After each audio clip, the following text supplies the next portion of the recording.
학습자들의 언어 발달 정도가 어느 정도인지 살펴보는 방법은 우리가 크게 표준화된 검사 도구를 활용하는 방법과 또 비표준화 검사 방법이 있음을 우리가 이야기를 했습니다. 그래서 2차 시에서는 이제 표준화된 도구를 가지고 어떻게 검사를 하는지를 살펴보았고요. 3차 시에서는 우리가 또 비표준화 검사에 대해서 살펴보도록 하겠습니다. 자, 우리가 먼저 이 비표준화 검사에서 대표적인 부분이 바로 자바라 검사거든요.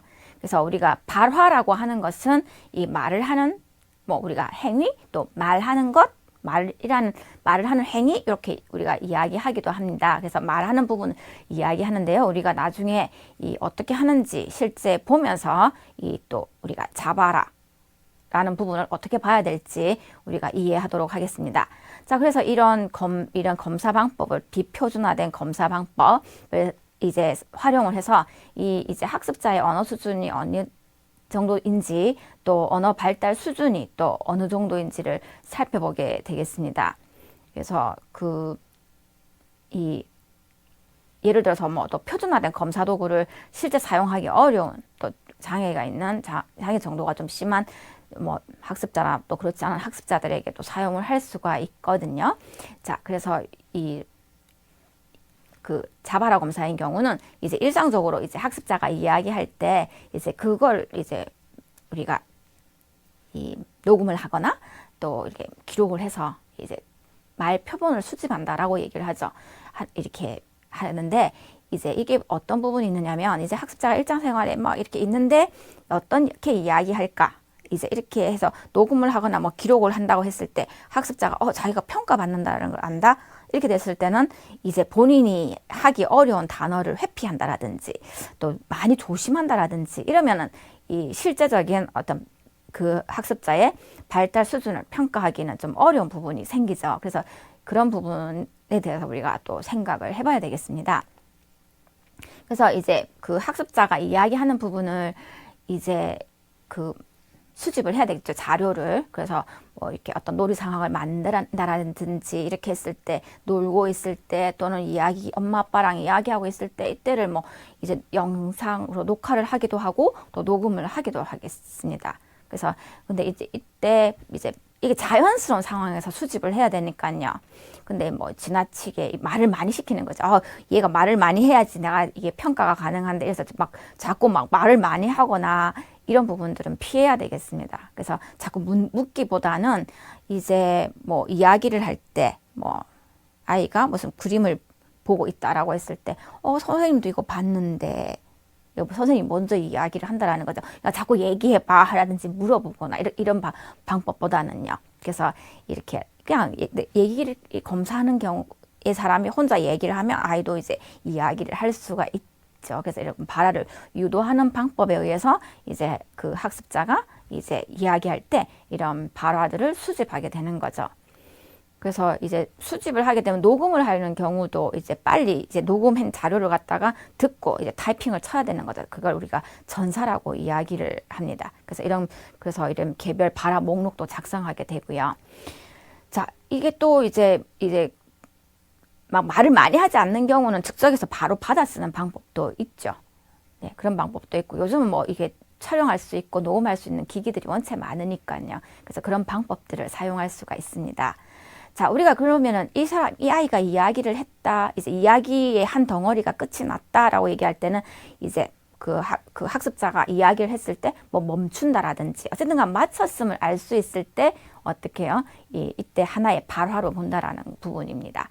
자, 그러면 이렇게 우리가 자바라 검사, 아이가 이야기를 했을 때 이제 이런 것들을 그러니까 평가를 해야 되잖아요. 그래서 평가를 하려면 단위 측정을 해야 되거든요.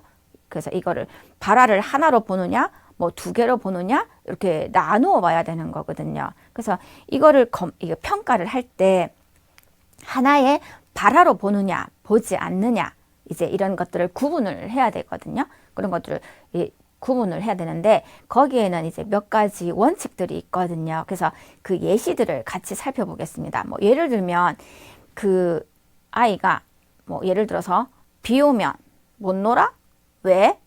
이렇게 얘기를 했어요. 이렇게 했을 때 이제 끝났다고 생각된 것을 하나의 말 덩어리를 발화 하나로 보는 거죠. 그래서 비 오면 못 놀아? 왜? 이렇게 끝난 형태로 두 가지가 나오죠. 그래서 이건 발화를 두 개인 걸로 나누어 볼 수가 있습니다.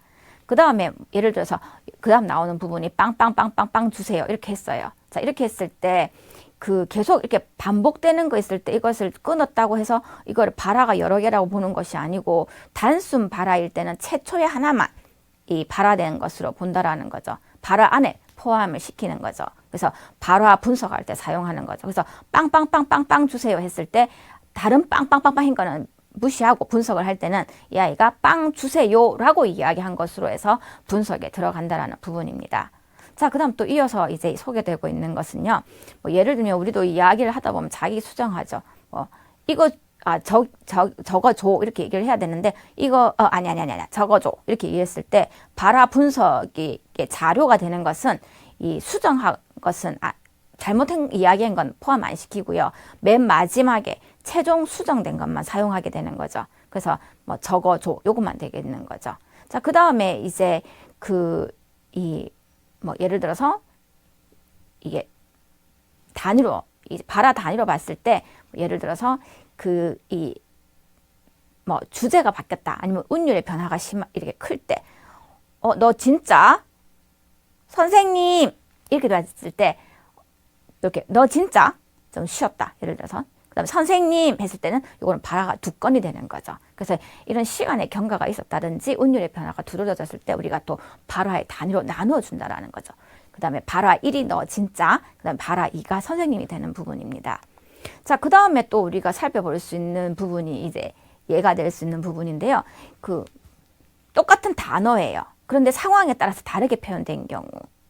뭐 예를 들어서 뭐 아이가 뭐 그냥 엄마 뭐 예가 나와 있는 그대로 본다면 사진 속에 있는 거 보고 이거 엄마 그랬는데 저기 엄마가 들어오는 거예요 실제로. 그러니까 엄마 그럼 달라요 의미가. 이럴 때는 발화가 두 가지로 본다라는 부분이죠. 그래서 그런 부분 우리가 볼 수가 있고요. 자, 그 다음에 또 이제 이야기할 수 있는 부분이 이 간투사 부분 이런 부분들은 우리가 그 부분에 대해서는 사용을 안 한다라는 부분이죠. 그래서 뭐 예를 들어서 그러니까 할 거야. 그러니까 내가 혼자 한다고 이제 이렇게 됐을 때 그니까 여기 간투사 부분이죠. 맞죠? 그래서 그니까 이걸 빼버리는 거죠. 그래서 내가 할 거야.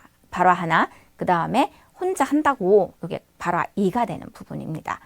자, 그 다음에 이제 그 외에도 이제 뭐 여러 가지 발화의 구분 원칙들이 있는 거죠. 뭐 오, 감탄소 이런 거 안 넣겠죠. 그런 거 안 넣을 거고 뭐 그 다음에 뭐 그냥 장단 맞추려고 노래할 때 뭐 하나 둘 셋 넷 뭐 이렇게 이런 부분 의미 없이 하는 이런 부분들 뭐 발화 분석에서 제외가 되겠죠. 그 다음에 뭐 별로 의미 없이 얘기하는 부분도 역시 또 발화에서 제외가 되겠습니다. 그래서 이런 부분들 우리가 살펴볼 수가 있는데요. 자, 그럼 우리가 자발화 분석, 우리가 발화가 어떤 것들이 포함되는지 같이 살펴봤고요. 자, 우리가 자발화 분석 때 이야기되는 부분이 뭐가 있느냐면 평균 발화 길이라는 부분 이야기가 되고 있거든요. 그래서 utterance 영어로 나오고 있는데요.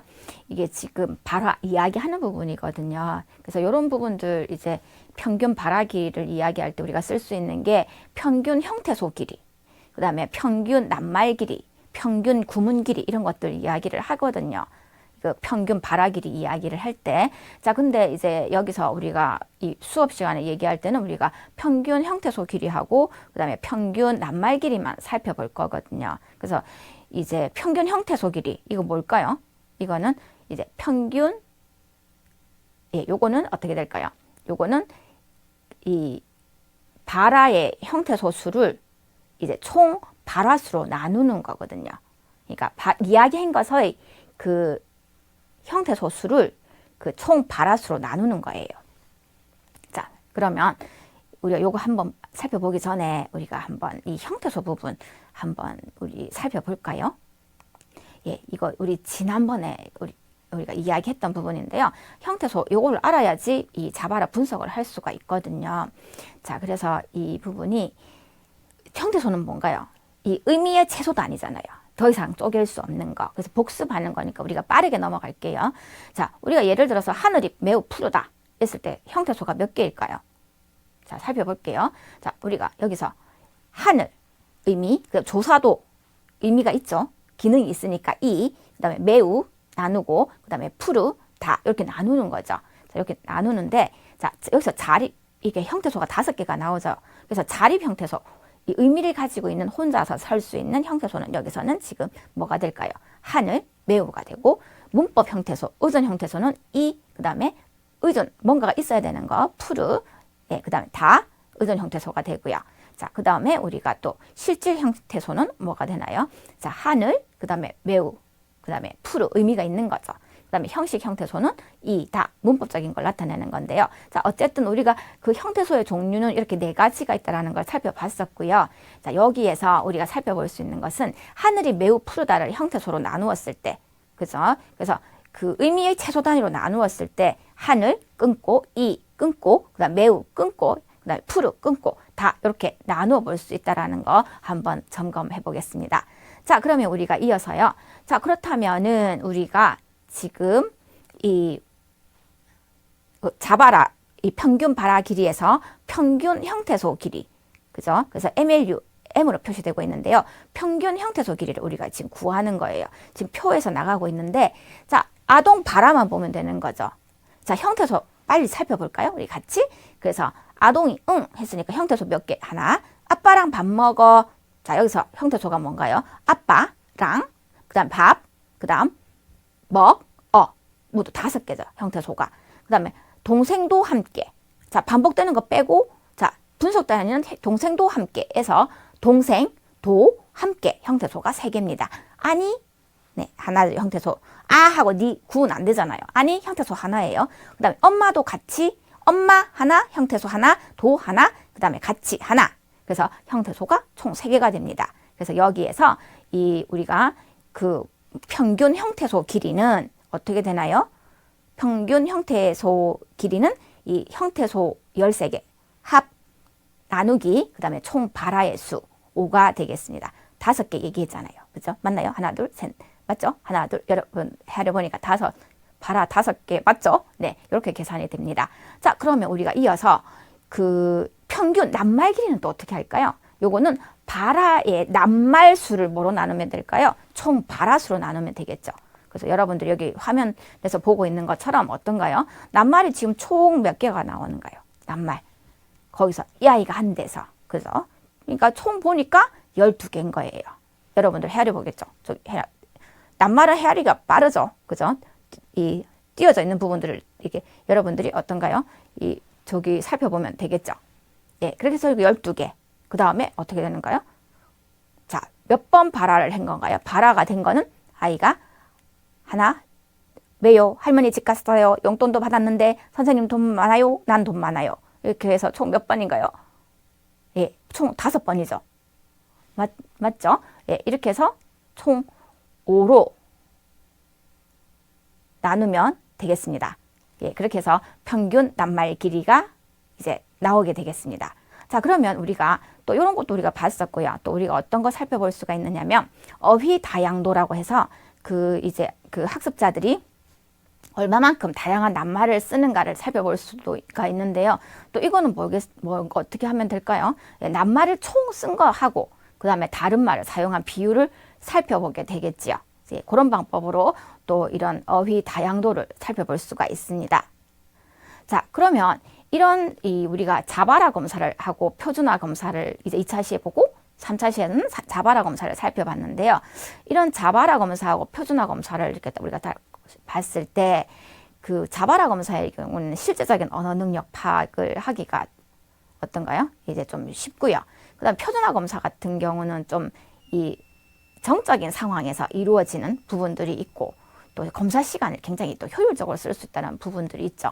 자, 그 다음에 또 이 자바라 검사 같은 경우는 이 아이가 어떻게 얘기했는지 직접 질적으로 분석하는 게 가능하고 그 다음에 그 표준화 검사의 경우는 또 양적 측정이 좀 가능하죠. 그리고 반복적인 검사를 실시할 수 있고, 그러나 자바라 검사는 그런 부분은 조금 약한 부분이 있겠습니다. 자, 그렇게 하고 우리가 또 이런 그 표준화 검사하고 자바라 검사를 비교를 하자면, 자바라 검사가 좀 더 어떤가요? 시간이나 노력이 조금 더 들겠죠. 근데 실제적으로 아이가 어떻게 쓰고 있는지를 좀 더 상세하게 파악할 수 있는 부분들은 있습니다. 자, 이렇게 해서 우리가 그 학습자들이 사용하는 그 언어, 또 그 발달 수준을 이 검사 방법, 여러 가지 검사 방법으로 이제 살펴볼 수가 있습니다. 그래서 이거 일상적인 상황에서도 이야기하는 것들을 수집해서 평가할 수도 있고, 검사 도구를 사용해서 평가할 수도 있습니다. 자, 이렇게 해서 이제 여러분들과 또 이 언어 발달과 검사 관련해서 내용들을 살펴보았습니다. 그래서 이 5주차에서는 이런 이 언어 발달이 단계별로 이루어지고 언어가 발달하면서 단계별 특성들을 보이고 있는 것들을 살펴봤고요. 그리고 또 여러 가지 검사 도구들 함께 살펴보았습니다.